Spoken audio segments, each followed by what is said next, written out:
Centro de Innovación y Conocimiento. Índice catedrático.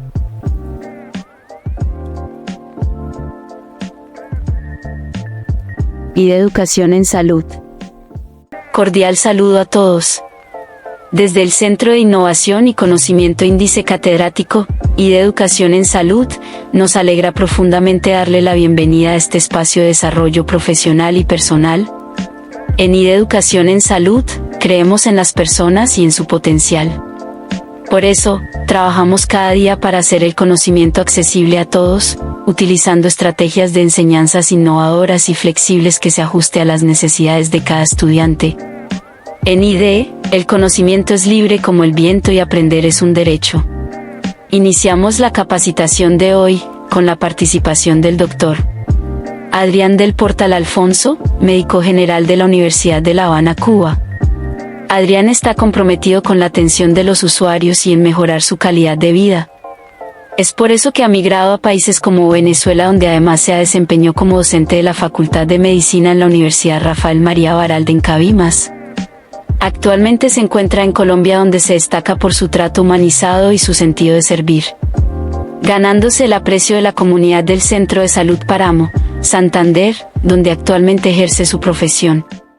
En su carrera profesional, ha trabajado en instituciones de prestigio como Hospital Luis Antonio Galán, Charala, Unidad Clínica La Magdalena, Barranca Bermeja, Clínica Manuela Beltrán, Venezuela, Hospital Calixto García, La Habana, Cuba, entre otros.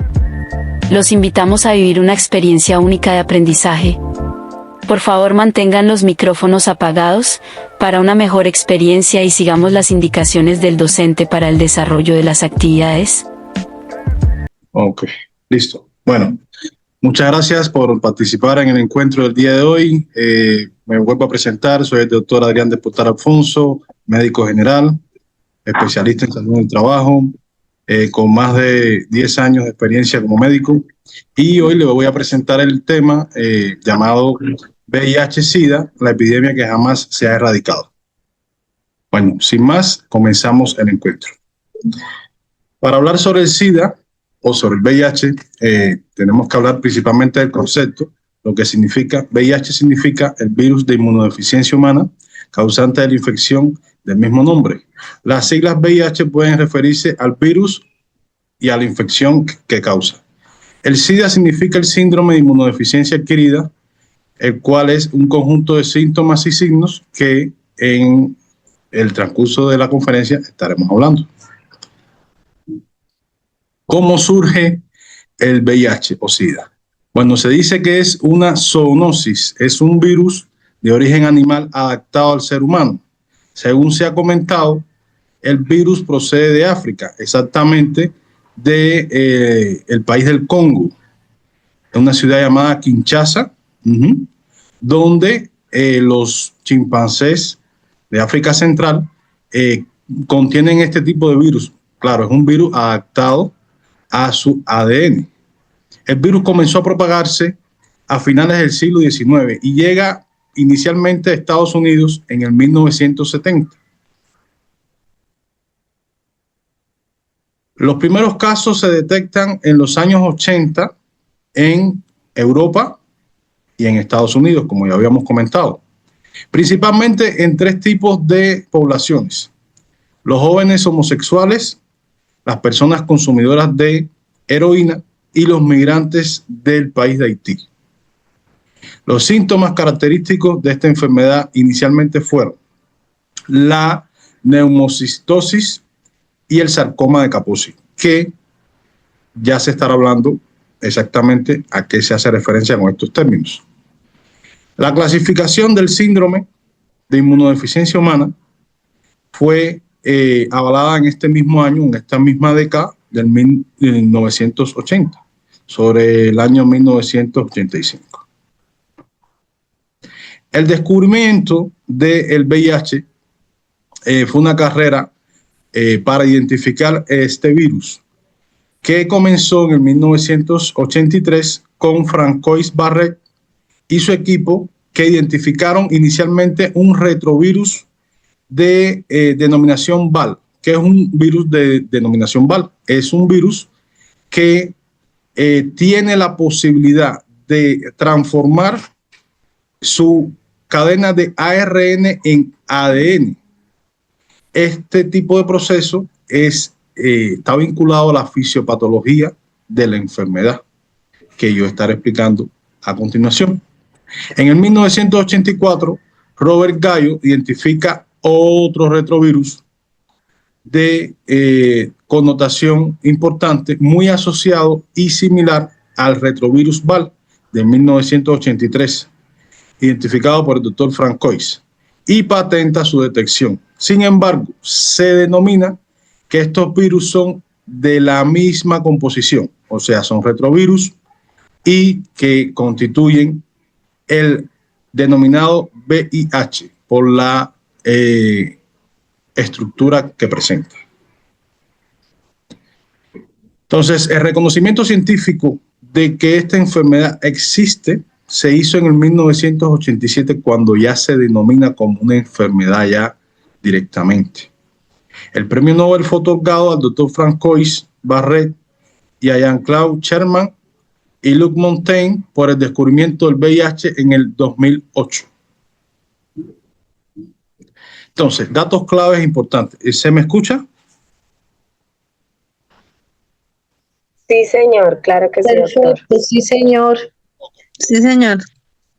Datos claves sobre la enfermedad. Se estima que el número de nuevas infecciones por VIH en América Latina ha aumentado en un 9% en el 2010 a 2013, en un 9%, con un aproximado de 120 nuevas infecciones hasta el 2023. Del 2010 al 2023, sobre todo en la zona del Caribe, tuvo una reducción de un 22%, pasando estimado por un 19.000 nuevos casos a 15.000 nuevos casos por año. La epidemia del VIH en la región afectada desproporcionalmente a ciertas subpoblaciones y poblaciones claves, incluidas los hombres que tienen relaciones con otros hombres, las mujeres transgéneros y las trabajadoras sexuales. Según la última estimación del 2021, en América Latina, estas tres poblaciones son la clave para tener en cuenta de las nuevas infecciones por VIH, sobre todo, una vez más, en la región del Caribe, que son casi la mitad de las infecciones que existen. En el 2023 habían 4 millones, un dato clave, de personas con VIH en América Latina. Esto es general. De las cuales el 2.7 millones vivían en América Latina y el Caribe. Acá, nuevamente, datos claves importantes a tener en cuenta. Dice que en América Latina el número de personas que mueren por causas relacionadas con el SIDA ha disminuido en un 42.000% y en 2010 30.000 de personas que en el 2023, mientras que en el Caribe disminuyó un 12.000 a 5.100 personas en el mismo periodo. Se estima que alrededor de 12% de las personas con VIH en América Latina y el Caribe desconocen su infección. Dato importante, y eso lo vamos a estar hablando en minutos. Aproximadamente un tercio se diagnostica tarde con inmunodeficiencia avanzada con menos de 200 CD4 por milímetros cuadrados. Cúbico, de sangre. Aproximadamente 1.7 millones de personas que viven con el VIH estaban recibiendo tratamiento antirretroviral en América Latina y 240.000 personas en el Caribe a finales de 2023, lo que representa una cobertura de tratamiento de antirretroviral del 73% de todas las personas que se estima viven con el VIH en América Latina y el 70% en el Caribe. Entonces, la pregunta es, ¿sabes que el VIH y el SIDA solo se adquiere por vía sexual y sanguínea, que la madre puede transmitir el virus a sus hijos durante el embarazo y el parto, la lactancia? Pregunta que quiero hacerle a los oyentes. ¿existe alguna otra forma de transmisión del VIH entre las personas? ¿Alguien que me pueda responder, por favor? Pues, doctor, hasta donde yo tengo conocimiento, por el momento es por transfusión de sangre o que haya algún elemento contaminado. Si aquella persona que lo haya utilizado, puede ser que por accidente o por error se haya pinchado, desafortunadamente creo que habrá un contagio, ¿sí? Como un arma cortopunzante, una jeringa, algo así por el estilo. Es correcto. Y también por transmisión sexual. Buenas tardes, doctor. Creo que también por transmisión sexual, pero he escuchado casos en que la madre, la gestante, no viene con su bebé, sí, portador del VIH. Sí, Otra forma de que, doctor, buenas tardes, mi nombre es Marta Aida Quintero. Otra forma que se puede transmitir el VIH es, un ejemplo, yo tengo mi novio, ¿listo? Mi novio tiene una muela rota, hueca. En el momento puede estar sangrando y nos damos un beso y ahí también se transmite el VIH, porque como se transmite es por sangre, orina o heces fecales, porque todo eso contiene sangre. Bueno, una relación puede que anal, sí, puede que sí. una relación oral. Ajá, puede que sí, porque como usted dice, hay una puerta de entrada, claro. Sí. Más Realmente que todo es por contacto de fluido, ¿no, doctor? Por contacto de fluidos. Más que todo es por contacto de fluidos. Exactamente. Muchas gracias por su participación. Continuamos. Gracias. Entonces, la transmisión del VIH se transmite a través del intercambio de líquidos corporales, como ustedes habían comentado, de una persona infectada. Siempre debe haber una persona infectada y debe haber el fluido, como por ejemplo la sangre, la leche materna, el semen, las secreciones vaginales, para que esto pueda ser posible. El VIH también se transmite, como ustedes decían, de un bebé a la madre, incluso en el momento del parto, que eso se lo voy a estar comentando. Es importante señalar que las personas con VIH están recibiendo el tratamiento y que tienen la carga viral indetectable. O sea, que no transmiten a su pareja. ¿Para qué? Para que no pueda estar en peligro la otra persona. Que ese tema lo voy a dejar para el final porque es un tema hoy por hoy muy debatible. Perdón la pregunta, Doc. En caso de que cuando, un ejemplo, soy portadora del VIH y en el momento que estoy como en gestante con mi bebé, ¿cuánto hay de probabilidad de que mi bebé venga con portador de VIH? O sea, ¿sí hay probabilidad? Porque he escuchado en algunos casos de que el bebé no viene portador. Él no viene portador, pero existe un tratamiento que hay un momento de la conferencia que yo les voy a explicar y hay un método. ¿Para qué? Para que la embarazada no quede transmitiendo el VIH al feto o a los fetos, porque hay personas que pueden tener más de un feto. Pero sí, es un tratamiento prolongado durante todo el embarazo, es un tratamiento que es multidisciplinario, o sea, no una sola persona es la que se encarga de esto. ¿Por qué? Porque están el ginecólogo, el perinatólogo, el pediatra, está el infectólogo, muchas veces está el internista, un especialista de pronto en el área del VIH. Los psicólogos también entran a jugar un papel importante. Pero quiero que esto después, y muy buena pregunta, poderlo explicar con más calma. ¿Listo? Listo, gracias. Bueno. Entonces, lo que habíamos hablado, las formas de transmisión del VIH. Por ejemplo, tenemos la vía de transmisión sexual, donde hay una penetración anal o vaginal sin preservativo. El riesgo es igual para ambas penetraciones. Sin embargo, se ha dicho que la penetración anal es más rigurosa muchas veces. ¿Por qué? Porque hay micro traumas a nivel anal. Normalmente el ano no se hizo para tener contacto sexual. O sea, sobre todo en estos casos donde es más propenso el contagio. Por eso es que a inicio se pensaba que era una enfermedad relacionada con los homosexuales. ¿Por qué? Porque, bueno, sabemos que sobre todo un hombre que tiene relación con otro hombre, pues no hay una vagina, no hay un órgano femenino de por medio, no hay una vulva que uno pueda decir, bueno, es el contacto similar a cuando un hombre y una mujer.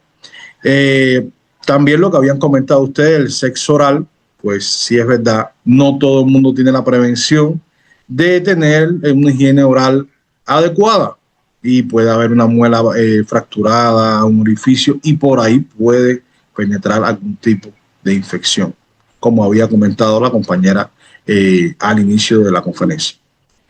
Lo que habíamos comentado de la transmisión por sangre, también cuando se comparten jeringas, las jeringas normalmente, pues la mayoría de nosotros sabemos que las jeringas se utilizan una vez y se deben desechar. Siempre hay que tener cuidado con el riesgo biológico de accidentes laborales o accidentes caseros.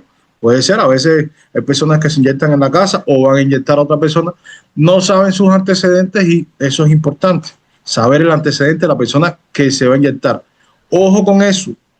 Yo en la práctica he visto, sobre todo aquí en Colombia, he visto que hay pacientes, la mayoría no dicen que tienen la enfermedad. Y eso lo vamos a hablar ahorita, ustedes mismos vamos a hacer un pequeño debate del por qué no sucede esto, en los estigmas sociales que existen. Los instrumentos que se utilizan cuando las personas se van a hacer los tatuajes, que está muy de moda, aplicarse el pixie, la acupuntura, que está muy de moda ahora con el tema de la medicina alternativa, ¿sí? Esas perforaciones que se hacen de las orejas indiscriminadamente, a veces sin higiene adecuada. Y por último, la transmisión vertical, lo que habíamos hablado, el tema del embarazo, el parto y la lactancia, que la lactancia es muy debatible. Hay muchos pediatras que dicen que no hay peligro de que se transmita la enfermedad. Hay otros que dicen que sí, pero eso es debatible. Y pues ambas vertientes son aceptables, ¿sí? Entonces, lo que estábamos hablando, que hay métodos para la transmisión del VIH y hay métodos que no se transmiten. Por ejemplo, darle la mano a una persona, eso no define que la persona pueda transmitir el VIH a menos que haya un contacto de sangre entre ambas manos. Besarse, acariciarse, no transmite la enfermedad. Compartir objetos de uso común, por ejemplo, el teléfono, los cubiertos, la ropa, comer alimentos. Las lágrimas no contienen, el sudor tampoco contiene, la saliva tampoco, las gotas de flushing, cuando uno estornuda, cuando hay rinitis, eso no transmite, no es como, por ejemplo, el otro virus que ya tuvimos la mala experiencia con el COVID, que sí se transmitía por goticas de flushing, no, este no. Compartir una ducha, lavados, las piscinas, las instalaciones deportivas, nada, lugares de trabajo, colegios, establecimientos públicos, por eso no se transmite. Entonces, no hay peligro en eso. A través de animales, mosquitos, otros insectos, tampoco se ha visto en la práctica que ellos puedan transmitir la enfermedad, ¿sí? Por donar o recibir sangre en los países en los que la donación está adecuadamente controlada, no debe pasar. Que eso es un tema muy importante. Cuando se va a recibir una sangre que esté bien rotulada, bien examinada, ojo con eso. El desconocimiento, el conocimiento erróneo sobre el VIH, el SIDA, cómo se transmite, sobre todo cómo no se transmite, son causa de estigma y discriminación hacia las personas con VIH. Hago una pregunta y una pequeña pausa para debatir un poquito. ¿Ustedes han tenido conocidos, personas cercanas de pronto con VIH? Sí. Sí, doctor. Sí, señor. ¿Alguien que quiera compartir la experiencia? Sí, tienen cambio físico. Aló, buenas tardes. Sí, yo en mi caso conocí un pacientico con portador de VIH. Él empezó como con erupciones en su cuerpo. Obviamente él era homosexual y no, pues él no sabía, sino que empezó con esas como erupciones en su cuerpo después de que se fue a hacer la prueba, fue donde vaya sorpresa que era portador del VIH. Okay. Pero ¿Alguien más? él empezó con fiebre y con muchas erupciones en su cuerpo, como con brotos, con mucha erupción en su cuerpo, y fue debido a eso. Fueron los cambios que él vino presentando y empezó pues a adelgazarse, a tener bajo apetito, y bueno, ahí fue donde supimos de que tenía el VIH, pero él era homosexual porque él ya falleció por el SIDA. Recibió tratamiento. Aló, buenas tardes. Sí, buenas. Buenas tardes. Buenas. Buenas tardes. Cambios físicos, emocionales y espirituales. Exactamente. Hábleme un poquito de esa experiencia, de los cambios emocionales, la parte del estigma social de pronto, si pudo ver algo. Sí, al principio se mostraba muy irritable, asustado, se escondía, no quería trabajar, no quería salir, no quería socializar, y duró como más o menos 2, 3 meses así, y de ahí tenía que buscar ayuda psiquiátrica y psicológica. Okay. Ahora está mejor.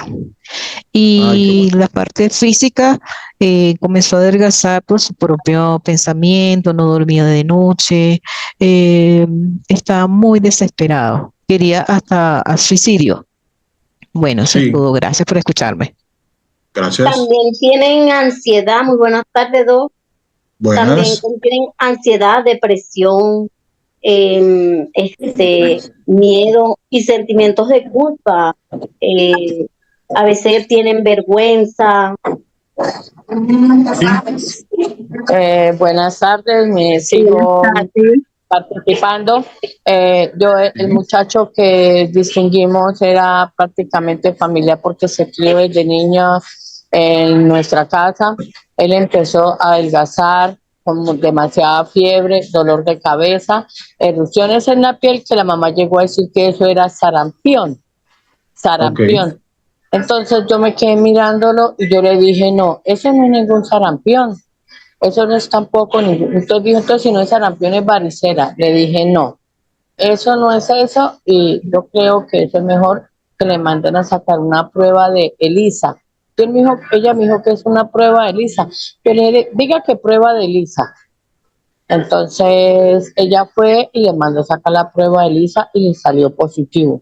Entonces ella fue y me lo llevó y me dijo, mire, sí, esa enfermedad que usted dice, que esa tal ELISA. Pues yo la senté y le dije, venga, esto no es ninguna enfermedad, como usted me quiere decir que la famosa ELISA, pero usted sabe que esa enfermedad, eso se llama VIH. Dijo, ¿VIH? Sí, yo le dije, ese es el virus de inmunodeficiencia humana. Yo no venga a decir que es SIDA. Le dije, sí, pero cálmese y no le diga nada a él. Déjelo mientras tanto y busque ayuda. Hay que buscar ayuda psicológica, hay que llevarlo al hospital porque ellos tenían el Silven. Listo, lo llevaron, el doctor lo observó, dijo, él está muy avanzado. Tengo un determinado tiempo que lo tuvieron en el hospital y ya el doctor dijo, no, pues ya toca dejarlo que lo lleven para la casa. Entonces ella le preguntó, la hija, le preguntaba cosas. Dijo, sí, mamá, yo tengo una novia que trabaja en un prostíbulo. Entonces yo le dije, ¿te das cuenta? Y el muchacho falleció, pero él falleció demasiado erosionado, que le tocaba a uno así la piel, cuando le tocaban así con el guante, y él expulsaba materia blanca en el cuerpo.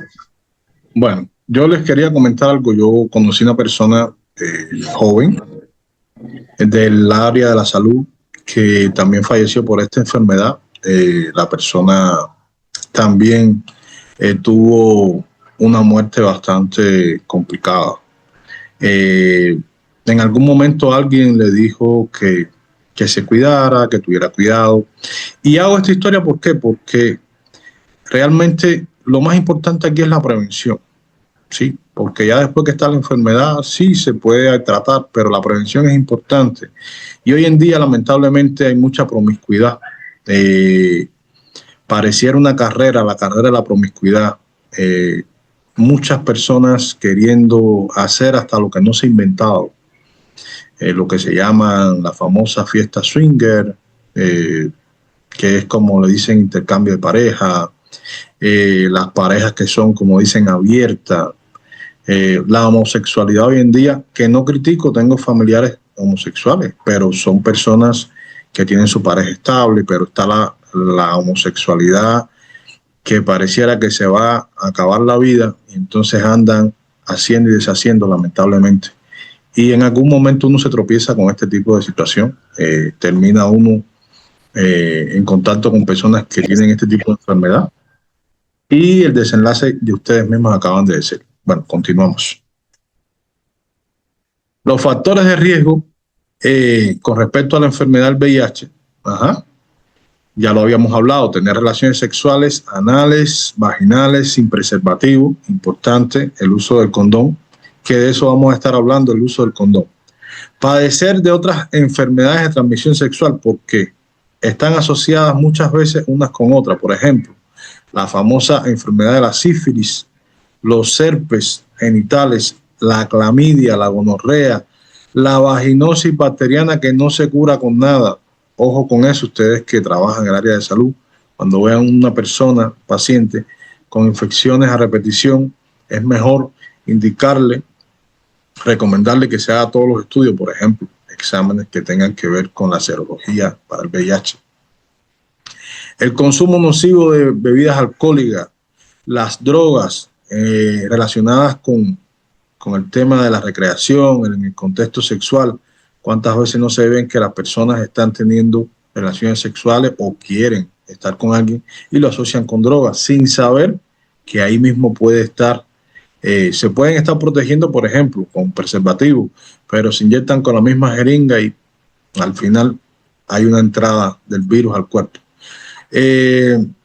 Por ejemplo, recibir inyecciones, transfusiones y trasplantes, ahora que se ve muy de moda eso de los trasplantes de órganos, puede estar relacionado, ¿sí?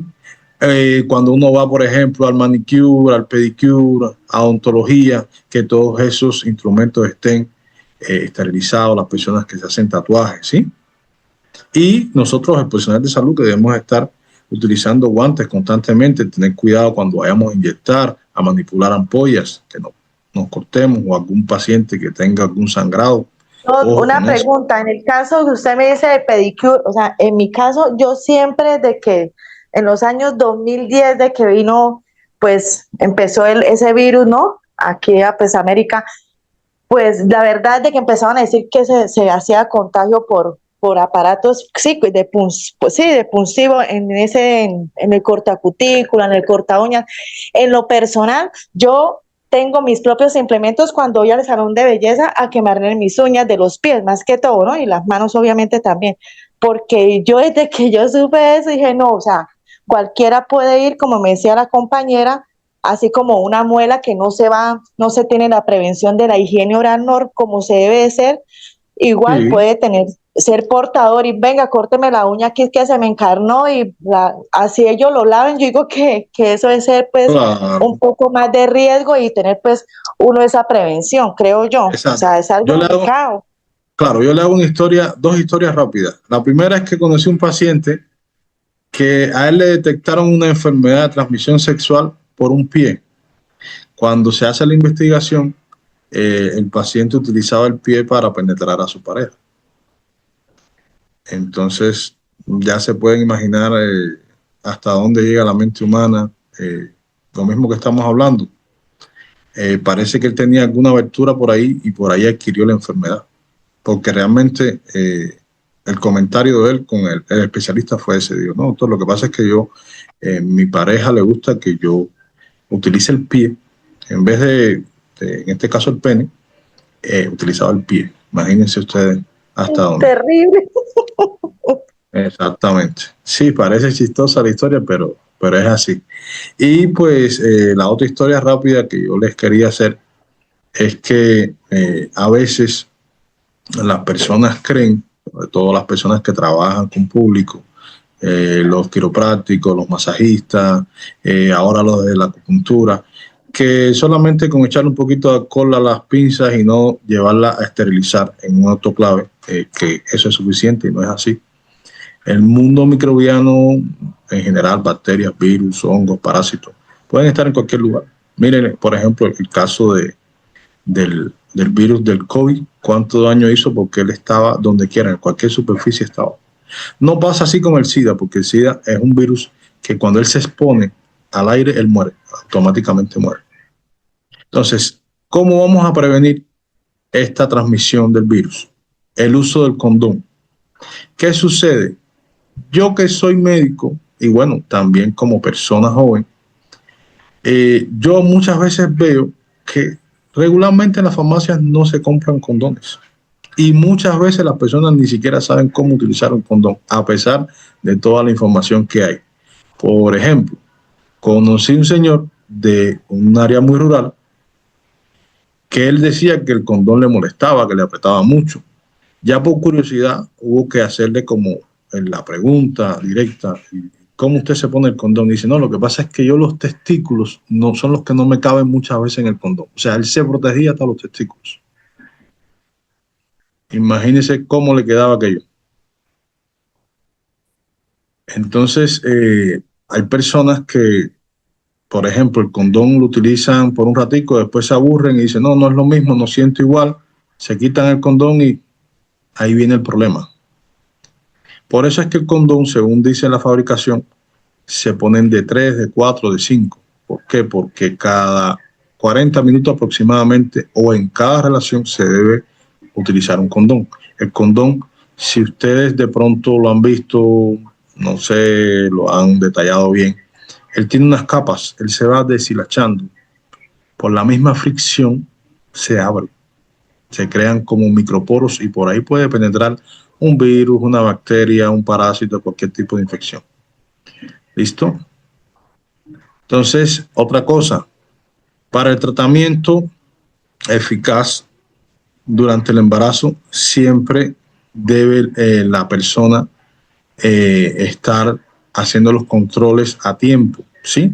Para evitar que si tiene algún tipo de infección, sea el VIH o cualquier otro tipo de infección, poderse prevenir mucho antes de que comience el embarazo, de que el bebé empiece a formarse para evitar malformaciones, abortos innecesarios, partos prematuros. ¿Listo? Entonces, las características del virus, el VIH, es un virus de la familia de los retroviridae, formado por una envoltura membranosa que contiene un cápside proteico. En el interior del cápside se encuentra la molécula del ARN monocatenario, o sea, tiene una sola hifa de el ARN. Y es un tipo de enzima muy característico que ayuda a la transcripción inversa. Y eso se lo voy a explicar a continuación. Además de algunas de otras proteínas que ayudan a infectar las células huésped. Acá tengo un modelo muy animado de lo que es el virus del VIH. Como pueden ver ahí, está el material genético en el centro, donde está el ARN monocatenario. Alrededor está la cápside que lo protege, ¿sí? Y las enzimas que ayudan a que este virus pase de una célula sana que recién infecta a otra y después así sucesivamente. ¿Listo? Aquí se ve la bicapa lipídica y las proteínas de membrana que tiene, que son las que hacen que sea un virus tan virulento. El virus de inmunodeficiencia humana infecta principalmente a una célula llamada las células linfocitos. Y me detengo aquí. De los presentes, ¿quién me puede decir qué es un linfocito?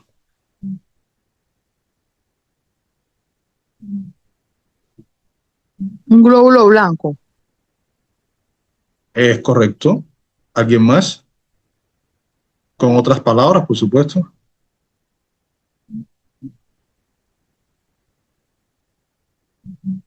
¿Alguien?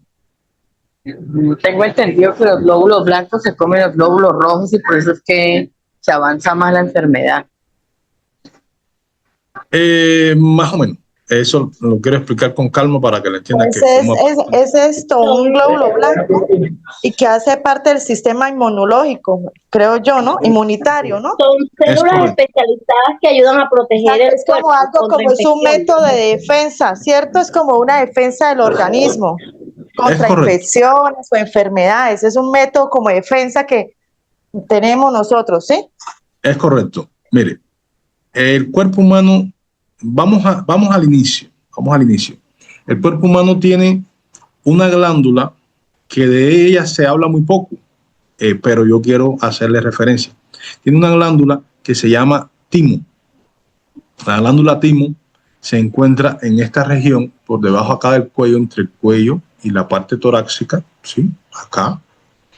Con eso se nace regularmente. El ser humano tiene cierta cantidad, cierto volumen de esa glándula llamada timo. Del timo se derivan todas estas células defensivas, todas las que conocemos, los linfocitos y demás que hacen parte de nuestro sistema inmunológico.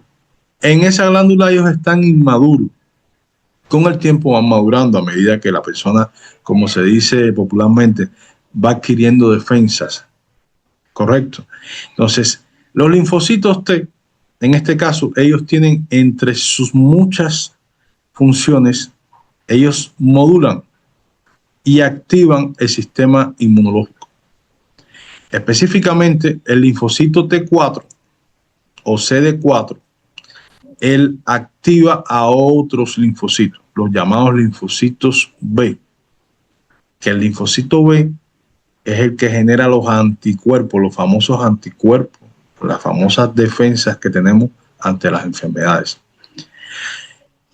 Algo curioso, miren cómo este virus específicamente ataca solamente para iniciar nuestras propias defensas, sobre todo el linfocito TCD4. Y también puede afectar lo que se llaman las otras células de defensa llamadas macrófagos, ¿sí? Que son defensas del cuerpo, son células que ingieren bacterias, o sea que el cuerpo queda expuesto totalmente a cualquier tipo de enfermedad. Hago un paréntesis importante aquí en la diapositiva que estoy viendo, o a la que me hago referencia, ataca también las células llamadas microglias cerebrales, ¿sí? Entonces, ojo con eso, porque una infección a nivel cerebral por parte de este virus puede ser mortal, puede dar una meningitis, este virus. Y una meningitis por un virus, sobre todo por el del VIH, puede dejar a una persona incapacitada de por vida, puede acortarle la vida, puede dejarlo, como dicen por ahí, en estado de coma. Siguiendo la conferencia, dice que este ciclo, que el ciclo de replicación del VIH tiene 7 fases diferenciadas. Acá aparece el ciclo, donde existe un enlace. El virus penetra en el cuerpo, va hacia la sangre, como habíamos dicho, por el contacto de una sustancia contaminada, y él se fija, como está ahí representado dentro de la diapositiva. Se fija a los receptores de la superficie de ¿qué? Del linfocito CD4, que era el que habíamos hablado. Entonces, él hace una inactivación, ¿sí? Una inactivación, ¿para qué? Para que el linfocito no lo pueda atacar, no se pueda defender. Ahí está. Y le aplica estas sustancias para evitar que haya un desprendimiento. Entonces, después que hace la fijación, él se fusiona la envoltura del virus, del VIH, y las membranas del linfocito se fusionan, o sea, se unen, lo que permite que el VIH entre dentro de la célula. ¿Ok? Número 3. La fase número 3 es la transcripción inversa, que habíamos hablado anteriormente, o yo había mencionado que era lo de la transcripción inversa, que lo voy a explicar. Cuando está dentro del linfocito CD4, el VIH libera y usa la transcripción inversa. Entonces, para esto, tiene una enzima que se llama transcriptasa, que esta enzima lo que convierte el contenido de ARN, que esos son las sustancias del material genético del virus, en ADN. Entonces, esto le permite al VIH entrar al núcleo del linfocito T. ¿Por qué al núcleo? Recuerden que las células, donde está el material genético, donde están las funciones principales, la parte ya del ADN, lo que realmente la célula puede hacer, el contenido de sus funciones está en su núcleo, por eso entra allí. Miren lo inteligente que es el virus. Entonces, él infecta el contenido genético del linfocito. Paso número 4, o fase número 4, es la integración dentro del núcleo del linfocito CD4 y el VIH libera otra enzima que se llama integrasa, que usa para integrar e insertar su ADN vírico dentro del linfocito. Acá se ve cómo se integran ambos ADN. Posteriormente viene la multiplicación. Ya después que él tiene el control de la célula, empieza a multiplicarse cíclicamente y comienza a emplear los mecanismos de este linfocito para crear cadenas largas de proteínas de VIH. O sea, es como si fuera la materia prima que utiliza, y por eso se hace un poquito difícil curar esta enfermedad, que de eso vamos a hablar ya casi finalizando. Estas cadenas de proteínas son elementos constituidos para producir más copias y más copias de VIH. Fase número 6, el ensamble, el ARN del VIH y las nuevas proteínas víricas producidas por el linfocito CD4 salen a la superficie de la célula y se ensamblan en un VIH inmaduro. O sea, como están viendo acá en la imagen, él es un VIH inmaduro que no transmite infección. ¿Por qué lo hace así? Porque si él sale de la célula infectada siendo activo, fíjense lo importante y lo inteligente que es este virus. De hecho, como él hay pocos. Él sale inactivado, ¿para qué? Para que ninguna célula de defensa del cuerpo, sobre todo en las fases iniciales que el cuerpo tiene muchas defensas, lo puedan atacar. Y por último, la última fase, que es la gemación, donde el VIH inmaduro, recién formado y que no infecta, impulsa hacia el exterior de otra célula huésped CD4 para hacer nuevamente el ciclo. Y ahí se activa para hacer un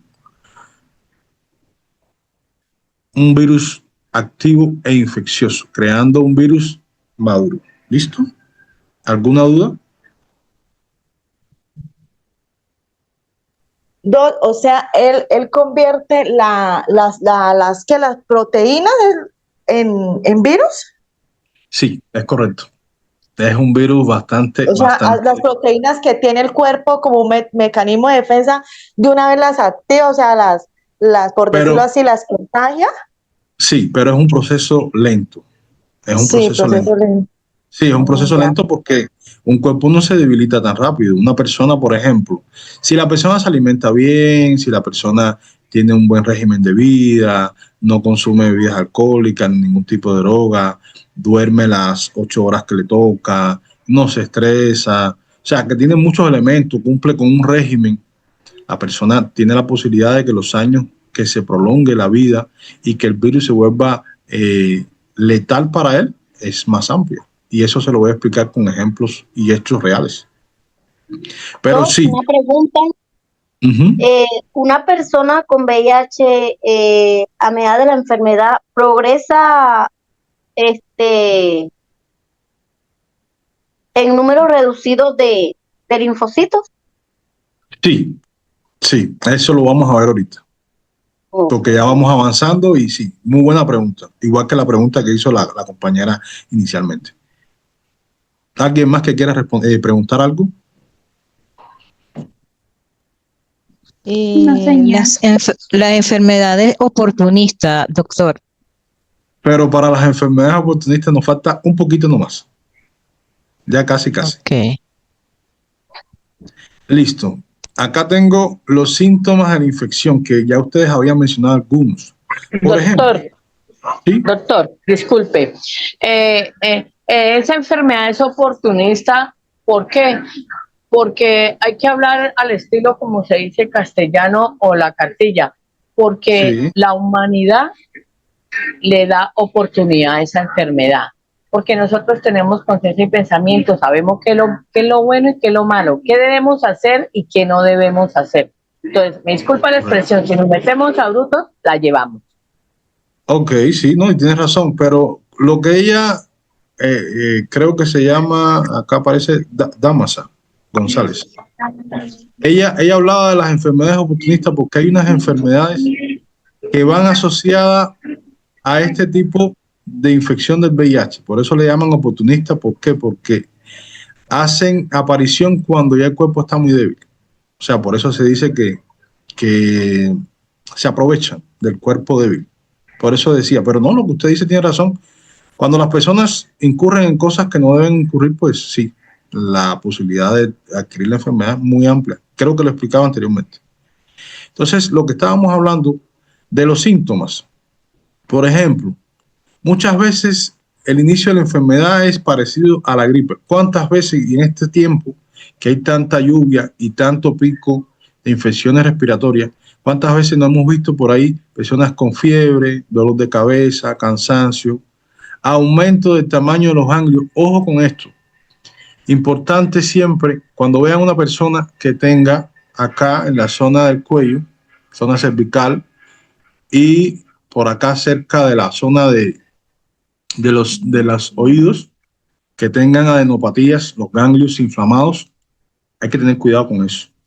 Porque puede ser cualquier tipo de enfermedad, pero puede ser sobre todo las personas jóvenes con las edades comprendidas entre los 18 años y los 50, 60 años, a veces un poquito más.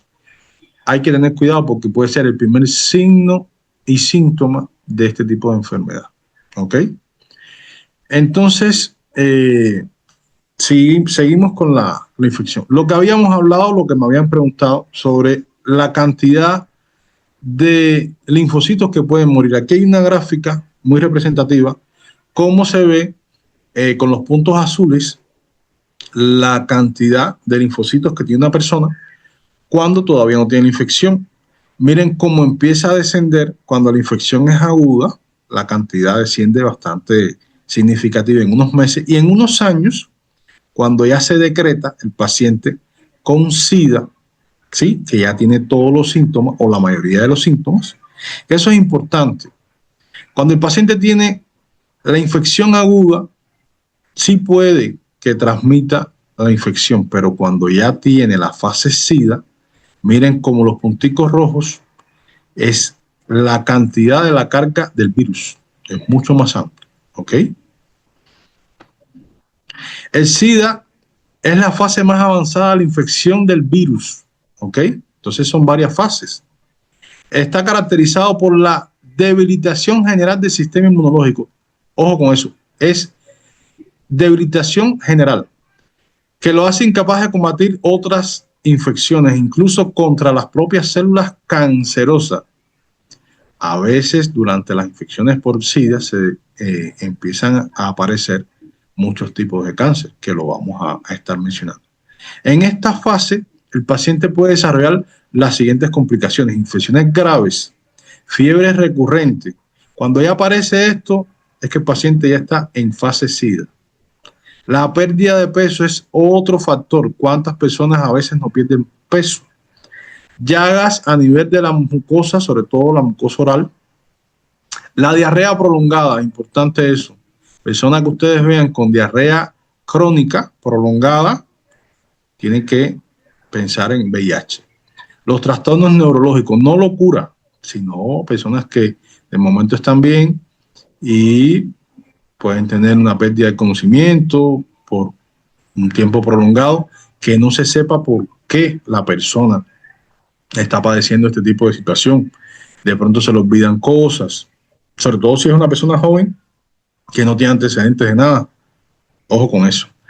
Y la aparición de ciertos cánceres como el famoso sarcoma de Kaposi, que ese por ahí, me parece que tenemos por ahí una imagen.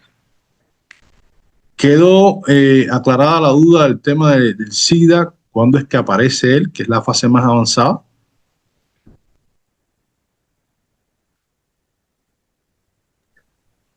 Doc, yo voy a aprovechar para compartir el enlace de asistencia para las personas que se conectaron el día de hoy. Sí. En el chat lo voy a compartir. Listo. Gracias. El enlace va a estar disponible hasta terminar la conferencia. Una pregunta. Sí. Dos, qué pena, una pregunta. Sí.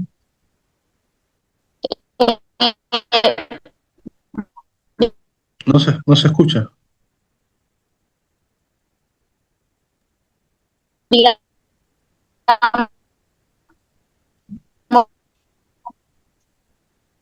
Leslie, no se escucha. Es que no sé si... Ok. En casa. Dos, qué pena. Sí. No se escucha. Si digamos, si tengo en casa un paciente con VIH Ok. que no se conoce personas, Ajá. Que si tienes en casa un paciente con VIH.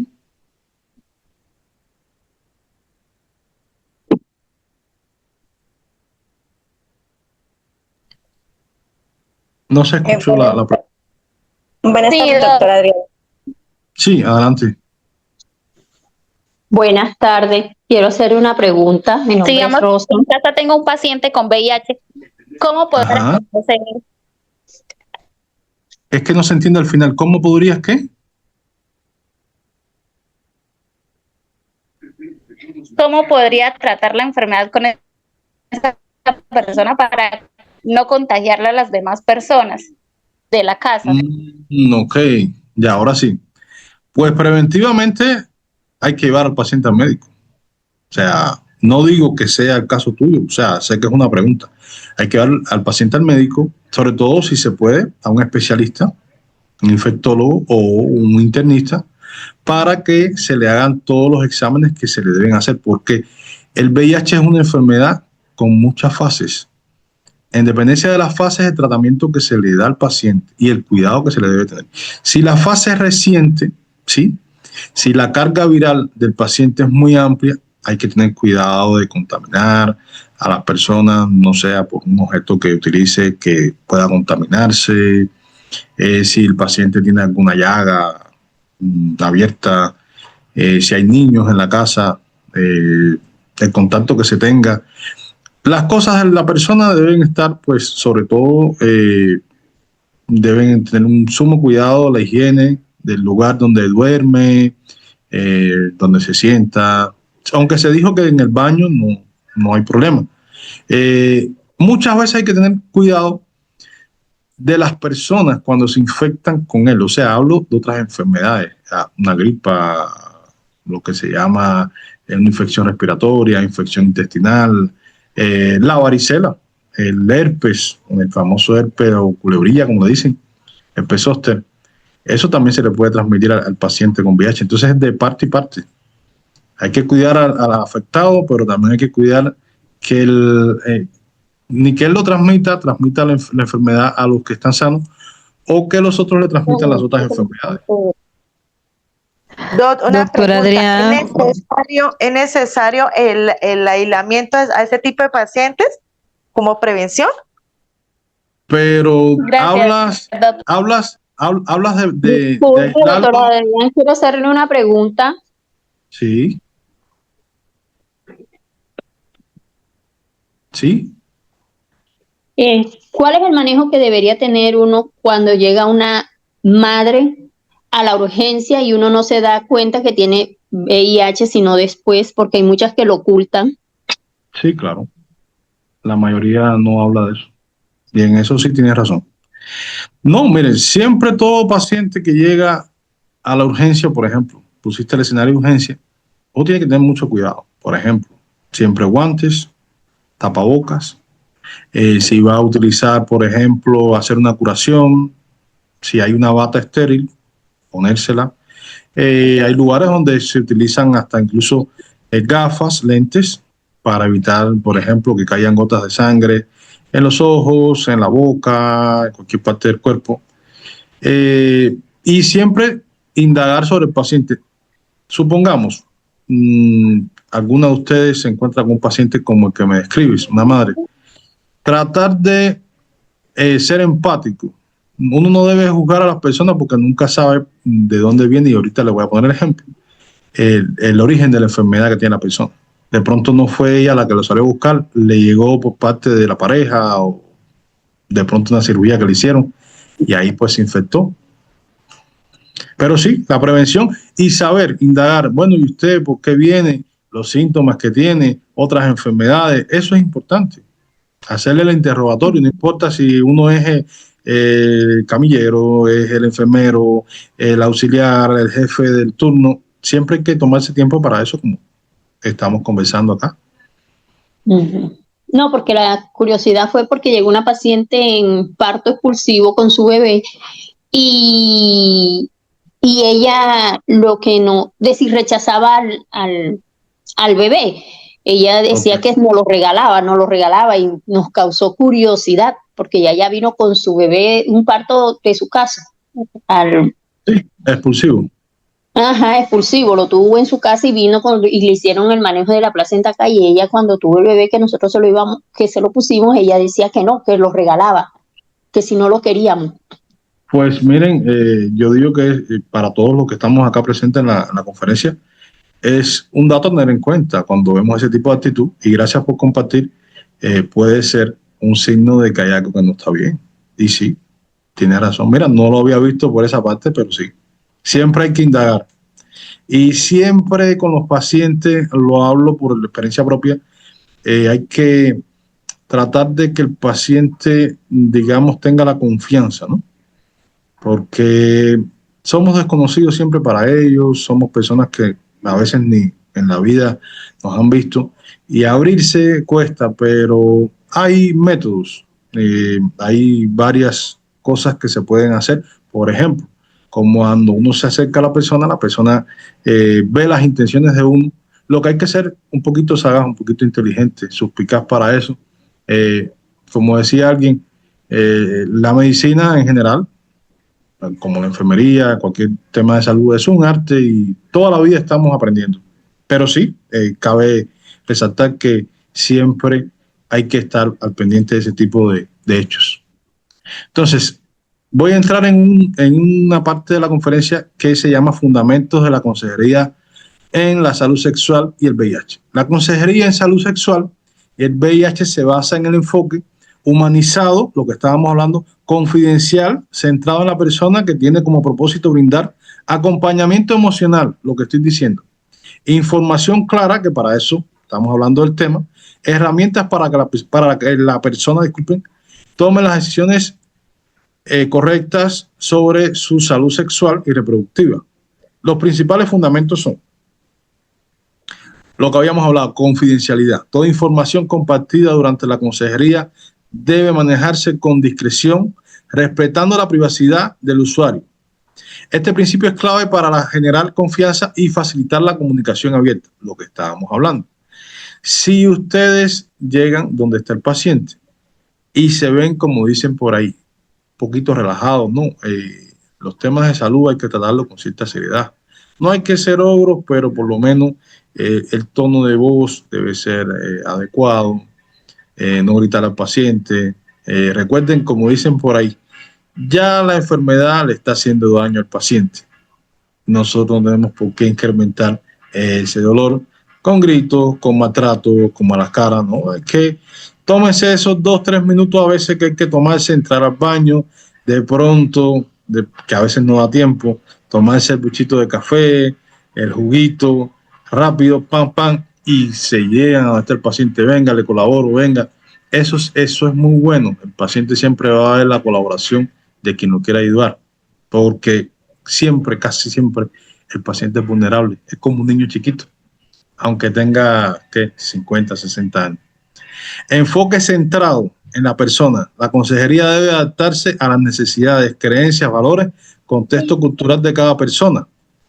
Se promueve el respeto, lo que habíamos hablado, la empatía y la no discriminación. Por ejemplo, a veces vemos personas de cualquier tipo de clase social que llega y dice, por ejemplo, voy a poner ejemplo, que yo fuera una mujer y viene la enfermera, me va a tomar los exámenes o me va a hacer la curación, y entonces yo le digo, no, lo que pasa es que mi esposa, y automáticamente la enfermera va a decir, pero como esposa, si ella es una mujer.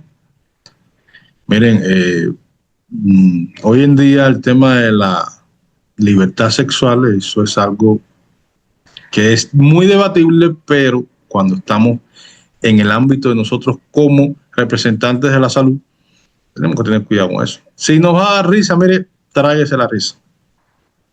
Si nos va a dar enojo, tráguese el enojo. ¿Por qué? Porque es que es la libertad de cada cual. Por ejemplo, a mí me ha pasado y trato de como que no muevo un músculo. No tengo nada en contra de las personas homosexuales de ningún tipo, pero no muevo ningún músculo. ¿Por qué? Porque ellos muchas veces ya vienen, digamos así, un poquito resentidos, muchos. Entonces, que no encuentren eso en nosotros, que encuentren más bien como el auxilio. Es otro paciente. La participación activa, empoderamiento. Se busca que las personas comprendan sus riesgos, conozcan sus derechos y participen activamente en la toma de decisión sobre su salud. La consejería, ojo, no impone, orienta y acompaña. Y voy a hacer un paréntesis aquí. Ustedes, ¿qué harían ante un paciente que tiene, por ejemplo, es homosexual, un hombre homosexual, promiscuo, ha tenido 3, 4 parejas, no saben ni quién le pegó la enfermedad, llegan todas las parejas? ¿Qué harían ustedes? Llegan 2 de los novios del paciente en cuestión. ¿Qué harían ustedes? No, pues ser tolerantes, o sea, de esa situación, pues no, o sea, como usted dice, no sentirlos como que están frustrados por lo que le está pasando, por la situación que están pasando, ¿no? Es correcto. Buenas tardes, doctor. Bueno, tenemos que prepararnos y tratar el paciente con VIH y SIDA. La educación es crucial en esta enfermedad y tenemos que darle atención en la salud mental y apoyo social. Lo digo esto porque yo soy cuidadora y pues me han tocado pacientes así y hay que entender, yo los comprendo porque como dice usted, ¿verdad? Ya vienen enfermos, mal y han pasado por muchas situaciones y entonces nosotros tenemos que prepararnos mejor que ellos en educación y atención. Bueno, gracias. Buenas tardes. Bueno, gracias. Muy bien. Bueno, Isabel García. Profe, ahorita me encuentro estudiando enfermería.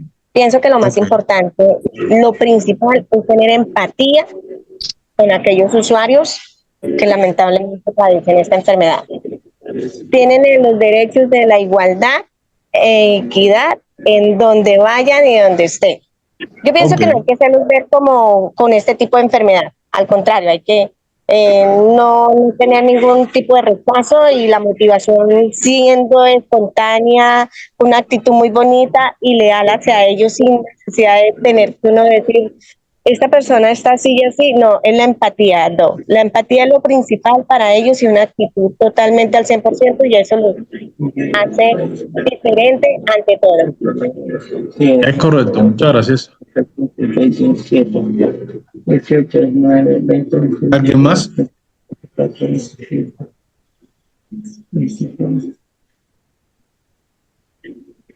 Entonces, seguimos.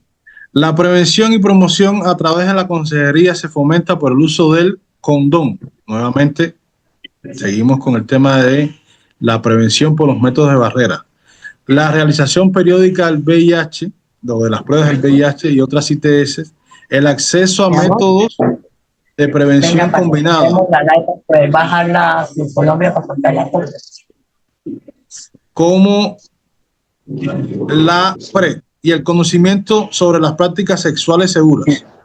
Lo que estábamos hablando. Lo que sucede Lo que sucede es que a veces tenemos un poquito de miedo, un poquito de tema de estigma social. Perdón, es que hay un micrófono abierto y se escucha doble voz, algo así, una señora hablando, una compañera. Por favor, revisen ahí ustedes que están haciendo participan en la conferencia, el micrófono. ¿Ya? ¿Ahora sí? Perfecto. Ok, listo. Entonces, a veces tenemos pena hablar con los pacientes, incluso a veces con otras personas en la calle.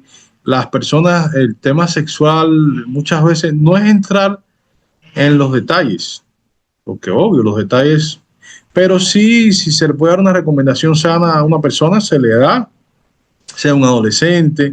Yo recuerdo, por ejemplo, me tocó hace ya unos meses hablar en una consulta sobre sexualidad.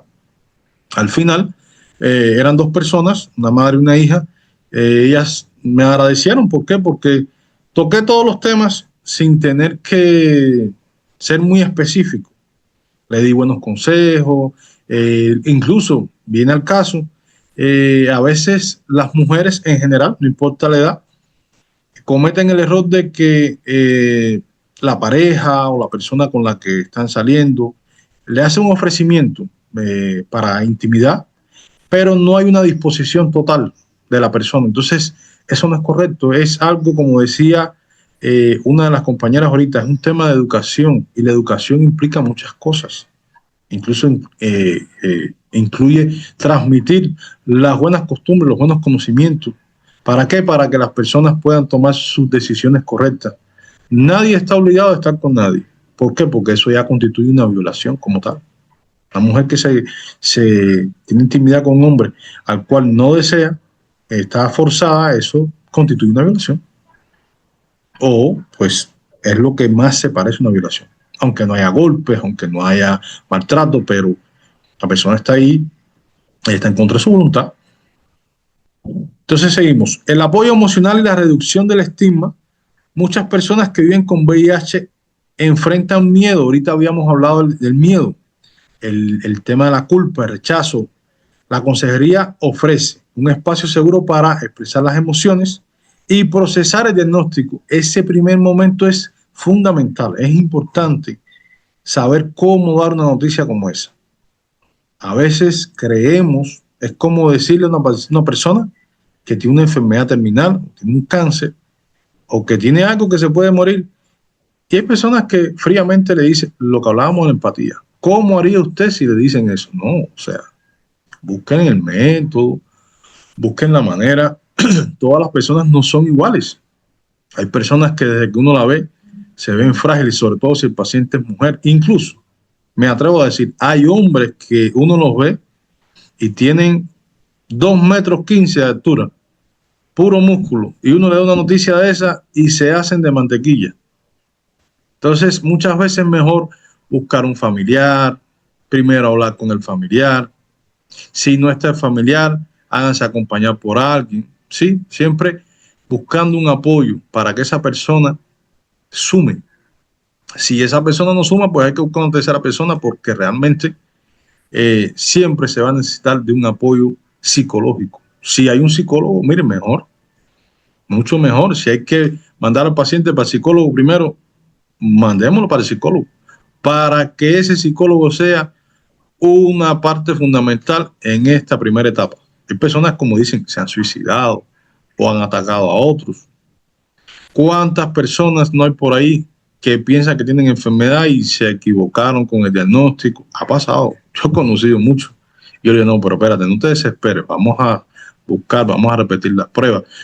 Y eso lo vamos a ver ahorita, ya estamos llegando a esa parte, ¿ok? Acceso al servicio de tratamiento oportuno. Siempre se debe brindar tratamiento inicial a la persona, así sea una aspirina, por decirte de alguna manera. ¿Ok? Algo para calmarle el tema de los nervios, la depresión.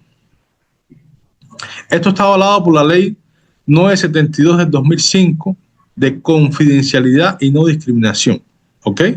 Es una ley de la norma colombiana que regula el manejo de la información relacionada con el diagnóstico del VIH-Sida, protegiendo los derechos fundamentales de las personas. Entonces, nunca hablen de una persona que tenga el VIH con otra persona fuera del marco de trabajo, sobre todo si la persona no quiere, dejan claro, mire, yo no quiero que nadie se entere. Llévense ese secreto a la tumba, porque eso lo puede usted implicar en un problema legal. La persona lo puede demandar a usted por daño, prejuicio y faltar a la confidencialidad. El objetivo de la ley es proteger la dignidad, ojo, la intimidad y los derechos humanos de las personas que viven con VIH o están en riesgo. Nuevamente, la confidencialidad. Toda información sobre el diagnóstico, tratamiento y la condición del VIH debe ser reservada. Solo pueden ser compartidas y autorizadas, expresadas bajo la autoridad del paciente. El personal de salud está obligado por la ley a guardar el secreto profesional. Ahora, entramos en la no discriminación. Ninguna persona puede ser rechazada, marginada o tratada de forma diferente. Ahorita hice alusión a eso. Los pacientes con VIH. Se prohíbe la discriminación en ámbitos como la salud, la educación, el trabajo y los servicios públicos. Miren, vuelvo a repetir, salud, educación, trabajo y servicios públicos. Hacemos un paréntesis aquí. ¿Alguna vez han visto alguna discriminación con algún paciente con VIH? ¿Conocen de alguien? No, profe. Perdóname, Doc. Mientras yo estuve, gracias a Dios, tuve la oportunidad de trabajar en una IPS, en la parte de laboratorio. Y al contrario, ya sabíamos que había un paciente que tenía un control trimestral para realizarse en los laboratorios y se le daba el mismo trato digno, con respeto, con igualdad, como todos los otros usuarios que venían a este lugar a realizarse en los laboratorios, se le daba el mismo trato, con respeto y dignidad, y igual en la confidencialidad. Y inclusive a él se le prestó una ayuda por profesional con psicología cada vez que salía del laboratorio. Le agendábamos una cita con psicología ahí mismo. Gracias, es correcto. Doctor, bueno, yo una pequeña, por lo menos que si hay personas que no vieron la película protagonizada por Tom Hanks, donde interpreta del abogado con SIDA, que se llama Filadelfia, se la recomiendo para que las vea. Es muy buena. Es muy buena. Sí, es correcto. Hay varias, pero esa es muy buena. Ahora que ella menciona el tema de las personas que viven con SIDA y de la película Filadelfia, que es una película basada en hechos real, hay mucha gente famosa en el mundo que tiene VIH. Por ejemplo, hay un jugador o un exjugador de la NBA, la liga de básquetbol norteamericana, que se llama, o le dicen, Magic Johnson. Baja el volumen, por favor, que estoy en... Que Magic tiene SIDA y hoy por hoy es un promotor de este tipo de enfermedad, de su cuidado, de la no discriminación. Gracias a Dios, Magic se ha cuidado. Ojo, el sistema de salud que tienen en Estados Unidos es un poquito más avanzado. Ojalá, Dios quiera, algún día podamos llegar a ese tipo de sistema de salud acá en Colombia, que tengan amplias coberturas para muchos exámenes, muchos tratamientos de avance y futurista, por decir así, que tengan todos los pacientes todo lo que necesitan, porque es triste ver cómo los pacientes jóvenes mueren por falta de insumos o porque no se adhieren a los tratamientos. Listo, seguimos. Tipos de pruebas diagnósticas, que habíamos hablado sobre el diagnóstico del VIH y su papel en la ruta diagnóstica. Por ejemplo, las pruebas de detección del VIH se hace con la sangre del paciente en busca de, de las moléculas del virus para ver qué tipo de VIH, porque hay varios tipos de VIH, ¿ok? VIH1, y VIH-2. Entonces están las pruebas de anticuerpos, que consiste en la detección del anticuerpo específico contra el VIH. Este tipo de prueba se puede detectar la infección a partir de 23 días después de la entrada del virus al organismo, pero depende que el propio organismo genere los niveles suficientes de anticuerpos. Lo que quiere decir con esto, puede una persona estar infectada y no se va a detectar. Si tiene niveles insuficientes de anticuerpos, ahí está la infección. Ojo con eso, porque eso incluso para nuestras vidas. El VIH es una enfermedad que puede estar callada en el cuerpo 10 años. Y a los 10 años y un día, ella se activa. Dato curioso que les puedo dejar. Y está probado. Pruebas de anticuerpos antígenos, que se trata del tipo de prueba para que el VIH más comúnmente utilizada ¿dónde? En la detención de anticuerpos y antígenos. Estas son pruebas que se pueden realizar entre los días 18 y 45 después de que la infección se manifieste. Acá están las pruebas rápidas, las pruebas de screen, ¿sí? Que son pruebas que se realizan y se detecta entre 18 y 30 días, que son pruebas de cuarta generación, con un rango entre 23 días donde se detectan los anticuerpos de la infección. La detección es inmediata y puede ser en cualquier lugar, en un consultorio, en un momento que se hace una campaña, se puede hacer. Ahora que hablo de las pruebas rápidas, hoy por hoy las pruebas rápidas es importante, si son mejor de cuarta generación, son mucho mejor. ¿Por qué? Porque se ha visto en la práctica que ellas pueden detectar una proteína que se llama la proteína P24, que está en la parte interna del virus, que esta proteína solamente se detecta con este tipo de pruebas de cuarta generación. Entonces es importante saber eso. Las otras no la detectan, ¿ok? Está la prueba de ELISA, que había mencionado una compañera, que es de tercera generación, que se detecta en los anticuerpos IgM e IgG del virus sobre los 23 días después del contacto. Regularmente esta prueba se hace por tamizaje masivo y es una prueba que se realiza después de las pruebas rápidas, ¿ok? La de ELISA de cuarta generación ABAG, que ya la mencionábamos, ¿ok? De 18 y 45 días. Acorta la ventana. El periodo de ventana es desde que la persona se infecta hasta que se hace visible el virus. Es un tamizaje estándar que se realiza sobre todo en clínicas y bancos de sangre. Llegamos a la prueba del Western Blot. ¿Qué es la prueba del Western Blot? Se utiliza para confirmar, esta prueba es para confirmar que ya la persona tiene el VIH. Esta es definitiva, ¿ok? ¿Por qué? Porque detecta las proteínas específicas del virus, aunque antes eran las pruebas confirmatorias estándar. Hoy se prefiere un ensayo más moderno que también diferencia si es VIH-1 o VIH-2. Western Blot es una prueba que reconoce las bandas proteicas, ojo con esto, virales específicas, ahí están las bandas, GP160, GP120, la P24 y otras. Depende del ELISA previo, se hace solo si es reactiva, ¿ok? Si ELISA sale reactivo, se pasa a la prueba de Western Blot, que confirma y descarta que los falsos positivos. ¿Listo? Es una prueba que se hace para inmunoensayos del VIH. ¿Listo?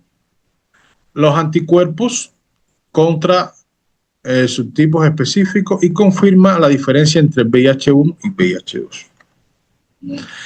Pruebas de ácido nucleico. Estas pruebas detectan el material genético del virus de inmunodeficiencia humana. Solamente están disponibles en laboratorios que pueden detectar el VIH. Estas son las más avanzadas, de 10 a 33 días después de la infección.